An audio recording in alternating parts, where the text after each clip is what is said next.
साथियों, आप सबने देखा और आज के ऐतिहासिक दिन के गवाही बने।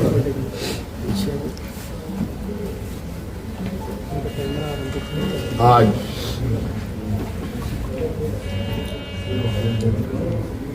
भव्य शपथ ग्रहण के बाद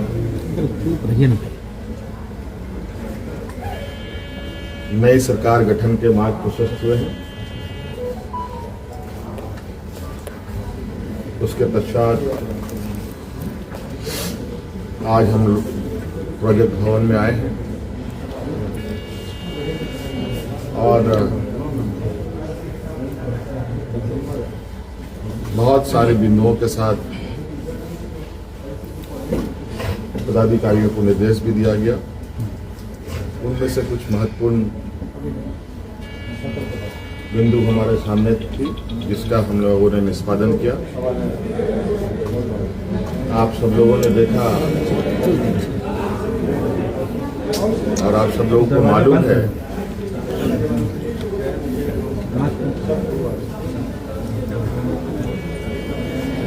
केंद्र सरकार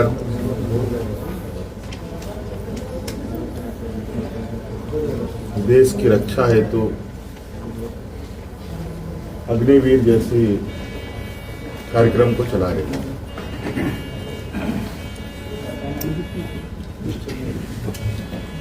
उस विषय को लेकर कई सवाल हैं नौजवानों के भविष्य को लेकर, और आपको मैं बताना चाहूंगा कि राज्य सरकार ने, हम लोगों ने पहले ही ये निर्णय लिया था कि झारखंड राज्य के जो भी नौजवान अग्निवीर में शामिल होंगे और किसी घटना में अगर उनकी मृत्यु होती है तो उनके पूरे परिवारों के साथ, परिवारजनों के साथ राज्य सरकार खड़ी रहेगी और राज्य पुलिस कर्मियों को जो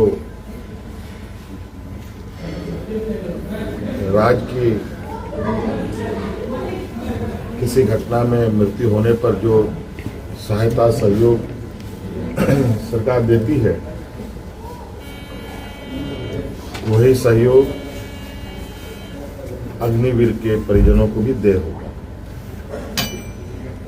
आपको मालूम है कि अभी कुछ दिन पहले ही असम के सीमावर्ती क्षेत्र में उग्रवादी घटना में 21 या 22 तारीख का दिन है, जहां झारखंड का एक नौजवान चंदन क्यारी, बोकारो जिले का एक क्षेत्र है, वहाँ का एक नौजवान अर्जुन महतो जो वीर गति को प्राप्त हुआ, उनको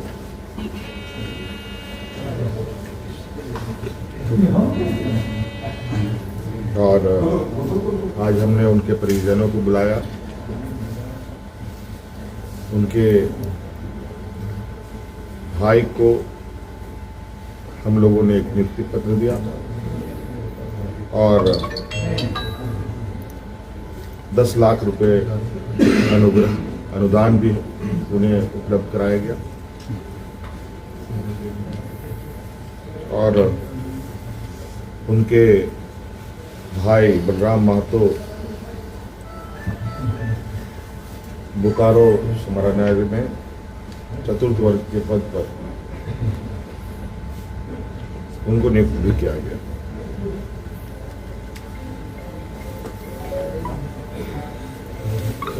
लगभग मुझे लगता है इस घटना को हुए हफ्ता दिन हुआ होगा और हमारी कोशिश थी कि अविलंब उनको ये सहायता उपलब्ध कराया जाए, क्योंकि आप सबको मालूम है कि राज्य में आचार संहिता लागू था, सरकार गठन की प्रक्रिया चल रही थी और सरकार गठन होने के पहला कदम हम लोगों ने उस पीड़ित परिवार के साथ खड़ा होने का अपना संकल्प पूरा किया। इसके अलावा आज सभी विधायकों को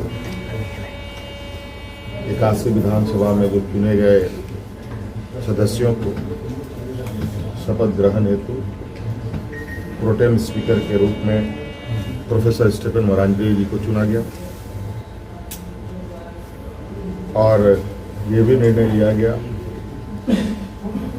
कि आगामी 9 से 12 तारीख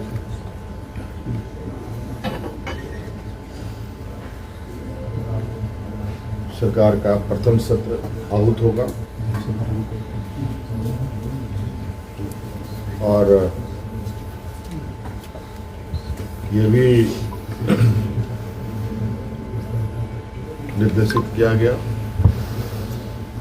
कि जो हमने निर्णय लिया था कि मैया सम्मान योजना के तहत दिसंबर माह से महिलाओं के खाते में 2500 रुपये देने का, उसे भुगतान किया जाएगा प्रति माह। केंद्र सरकार में हमारा जो बकाया है 1,36,000 करोड़ रुपया,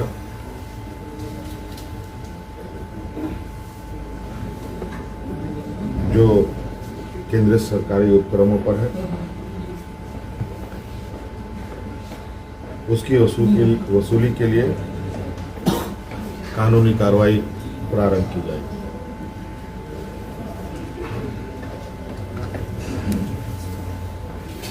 आपको पता है ये राज्य देश का सबसे पिछड़ा राज्य है।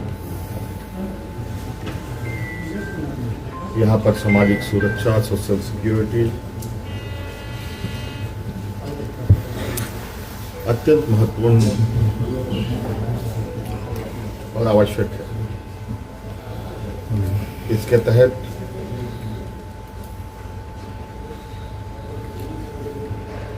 राज्य के गरीब गुरुआ लोगों को उनकी आर्थिक स्वावलंबी कैसे बने और इसको लेकर सरकार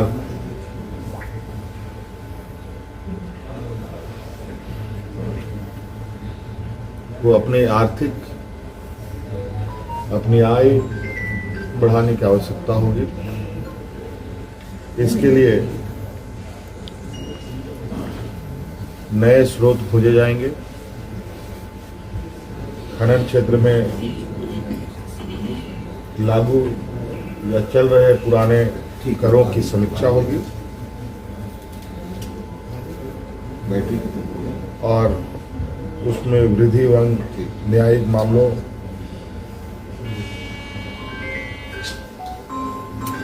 जो लंबित है उन सबको त्वरित गति से खत्म किया जाएगा।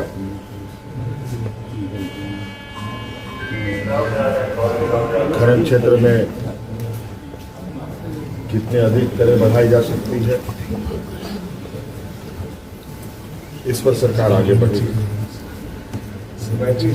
आप सबको मालूम है कि हम लोगों ने उत्पाद सिपाही में भर्ती की प्रक्रिया पूरी कर ली है, लेकिन इस प्रक्रिया के तहत बड़े पैमाने पर नौजवानों की जाने गई हैं, जो बहुत ही दुखद घटना के रूप में हमारे सामने आया है।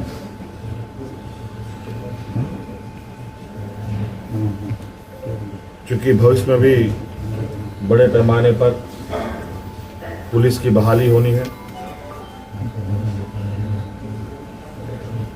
इसलिए अविलंब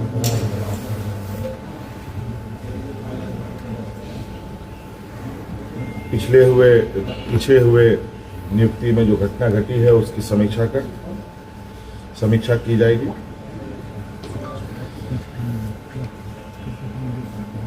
राज्य में सभी पदों पर नियुक्ति के लिए जेपीएससी और जेएसएससी तथा अन्य प्राधिकार हाँ